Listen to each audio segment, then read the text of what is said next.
Très chers amis, bonjour, nous nous retrouvons pour la paracha Vayakel et la paracha Pekoudé, ces deux sections de la Torah qui vont marquer la clôture du Sefer Shemot, du livre de l'Exode. Il y est raconté l'édification du Mishkan, du tabernacle, ce temple portatif qui va accompagner les Bnei Israël dans le désert. Et au début de la paracha Vayakel, donc Moshe Rabbeinu rassemble tous les Bnei Israël pour leur demander d'apporter des contributions de manière volontaire pour le Mishkan. On a l'impression qu'il y a une certaine redite, puisque déjà quelques semaines auparavant dans la paracha Teruma, il y avait eu cette demande. Il y avait eu aussi ce rassemblement des Bnei Israël avec la même demande faite par Moshe Rabbeinu, que chacun puisse amener, que chacun puisse donner pour pouvoir participer, contribuer à l'édification du Mishkan, de ce temple pour les Bnei Israël. Donc on a une redite, effectivement, entre la paracha Teruma et la fin du Sefer Shemot avec Vayakel et Pekoudé, il y a la paracha que nous avons lue la semaine dernière, qui est la paracha Kitissa, et qui est marquée par la faute du veau d'or. Alors on peut expliquer simplement, dans un premier temps, que la faute du veau d'or va marquer une coupure dans un élan. Effectivement, parfois dans la vie, on est dans un élan pour accomplir une action, on est bien et puis d'un coup on est coupé. Alors on peut être coupé par un coup de téléphone,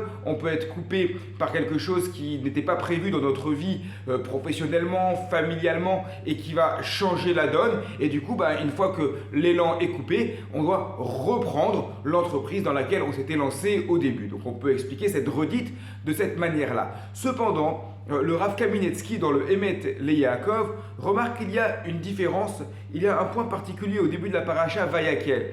Il est écrit Vayakel de rassembler tous les Bnei Israël, tout la Hadat Bnei Israël, toute l'assemblée des Bnei Israël.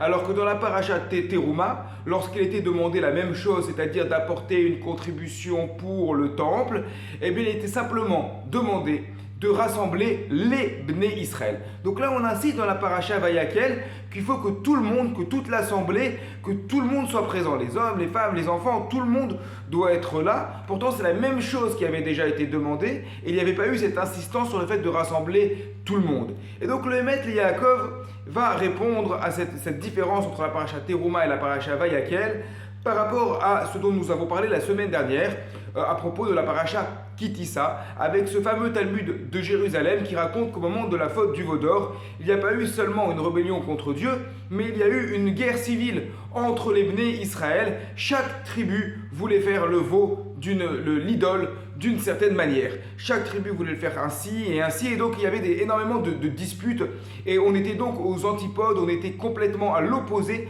de ce qui s'était passé au moment du don de la Torah, puisqu'au moment du don de la Torah, Vaïchan Israël, Israël a campé comme un seul homme avec un seul cœur, et il y avait une unité complète. Et puis avec le veau d'or, l'unité qui s'était retrouvée au Har Sinaï a éclaté. Elle a éclaté complètement, elle se retrouvait avec énormément de disputes.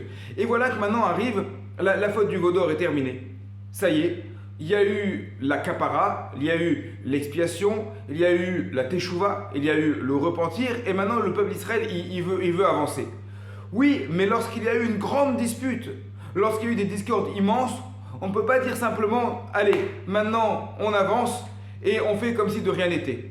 Lorsqu'il y a eu des problèmes, il faut être capable de mettre les choses sur la table et d'asseoir ensemble les personnes avec qui il y a eu un problème.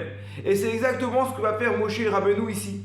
Pour que le temple puisse avoir une efficacité pour tous les Bnei Israël, ce temple qui va permettre à la présence divine de résider parmi les Bnei Israël, pour que ce temple puisse avoir une facilité pour les aider à avancer dans la Avodat Hashem, il faut pouvoir mettre tout le monde assis ensemble à la même table pour tirer un trait sur l'épisode du veau d'or, parce que cet épisode du veau d'or a marqué la scission, la dispute entre les Bnei Israël. Très bien, il y a eu une teshuva, très bien, maintenant on a le temple, très bien, on avance vers Akadosh Baruch Hu, mais lorsqu'il y a eu une dispute importante, on doit asseoir les personnages de la dispute à la même table pour pouvoir être ensemble, et ensuite seulement on peut avancer, et c'est ainsi que les Bnei Israël vont continuer à avancer avec le Mishkan qui va marquer l'union avec Hachem, mais également l'union entre les Bnei Israël. Shabbat Shalom à toutes et à tous.